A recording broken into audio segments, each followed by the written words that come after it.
Hello, everyone. Welcome to the Trade Ideas Live Trading Room recap for Thursday, August the 6th. My name is Barry Anderson, moderator of your trading room. Any questions you may have for me, this is the email address you can use. This is a link for the free room, 100% free. You do not have to be a member of Trade Ideas to be in our free trading room. The room is open Mondays to Fridays between 9 a.m. and 3 p.m. Eastern Time. I share my screen and I'm live on the mic.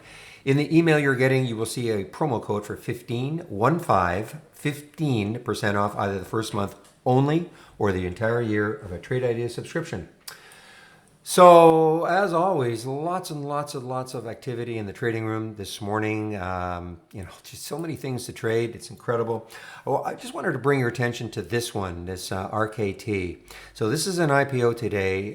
What happened up here, this used to have this symbol back in 2015. This company was acquired, I think, by WestRock. And so it hasn't traded since 2015 under this symbol.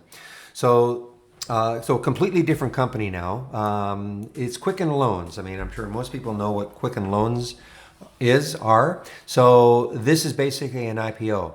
Now, it's funny because when I read this morning about them, they're doing their IPO today, they were saying how little disappointing. I think they were hoping the IPO price was going to be about 22 or so and more shares, and they had to kind of settle for fewer shares and an 18 IPO.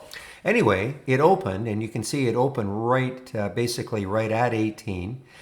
And I ended up taking some of this at, I think it was 1910, and I sold most of it at around a little over 965, 970, but I say an average of 965.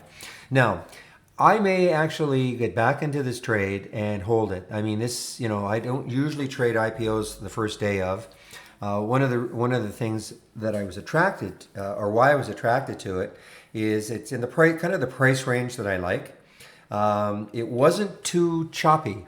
I mean, even if I look at a 15-minute, it's hard, unfortunately, when we have this, and I've asked the developers to maybe somehow get rid of this, so you can kind of take a better look to see exactly what's happened instead of having to stretch it out like this, okay?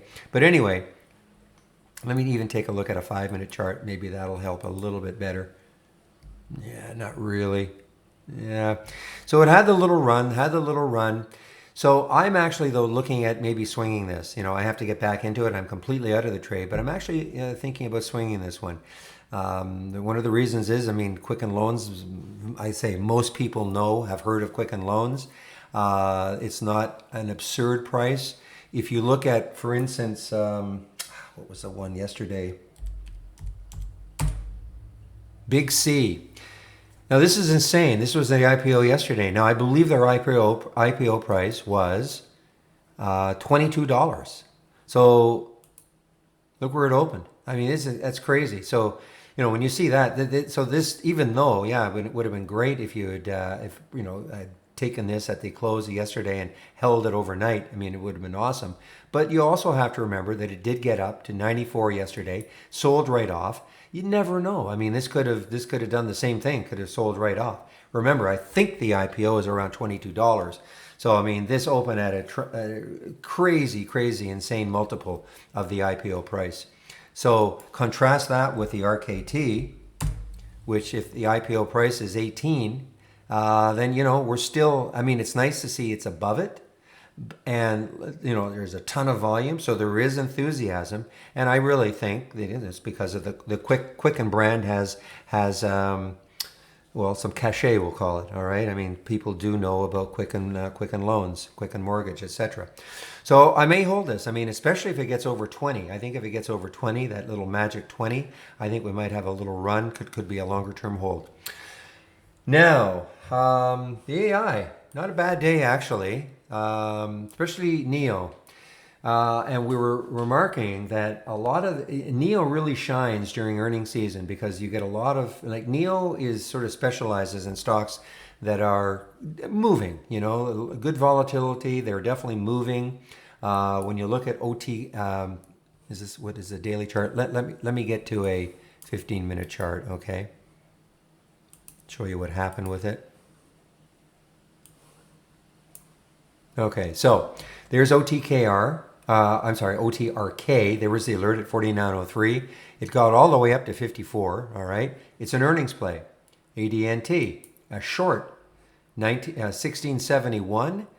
Beautiful. I mean, pretty steady. Other than that green candle there, pretty steady all the way down to 16. Another earnings play. Zixi, another earnings play. There was a short, took a while, but it actually got down 577 from 614. That's a great percentage move. Western Digital, another one, 3805, 3710 now. These are all earnings plays. The only one that didn't work, and this is an earnings play, Serve didn't work. They wanted to go long, and so, but when I say didn't work, you get out where the stop is. And I think that was it. Apron really didn't do too much. This was not an earnings play. Just looking at the Holly Neos. This is an earnings play. Hasn't really done anything yet. I mean, it might though later on. It's very, very, it's pretty choppy, up and down, topping tails, bottoming tails.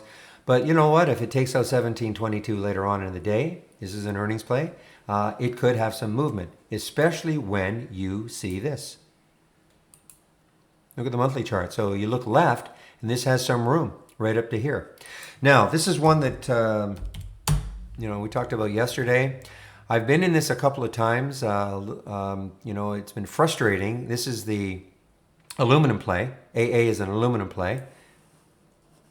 And it had earnings. But the reason I like it, long term is because of this, again, this gap. I mean, look what could happen.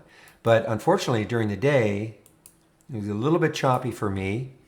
And a couple of times it actually went down below 20. I was in this trade, I think it was right here, and it was working well. And then all of a sudden, the SPY did this. See that candle there? That basically is that candle there. So this was pretty tied into the SPY. And unfortunately, otherwise that trade looked like it was going to really rocket. Once it took out 20, remember, there's a lot of room looking left on that monthly chart. And it had earnings a couple of days ago and, cruised through that. So I still may, depending how it closes, I still may swing this one, depending how it closes. The other one, and if you were in the room yesterday, you heard me say a million times.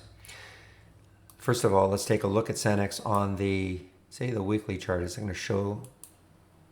Okay, show it on the monthly chart.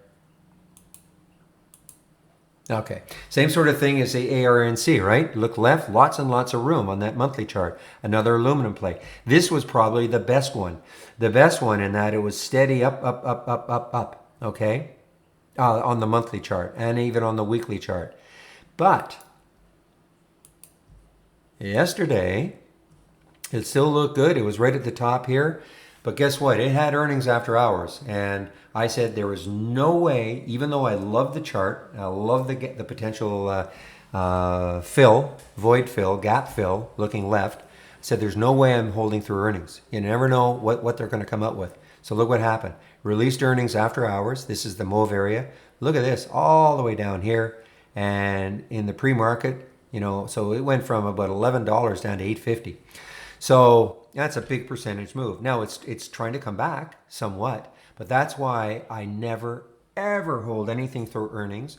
Though my guess is that a lot of people would have looked at this daily chart, realizing it was, ahead of earnings. People were bidding it up, right sector, aluminum. How bad could it be? Well, that's how bad it could have been. All right. So it is come back. Don't get me wrong. It is starting to come back. But that's why I never hold anything through earnings. I just find it just too much of a risk, too much of a gamble. All right, guys, I want to get back into the room, so I'm going to close this down and bring back the capture program. Any questions for me, you can use this email address. This is a link for the free room. I will open it tomorrow at 9 o'clock. I hope to see you there. Bye-bye.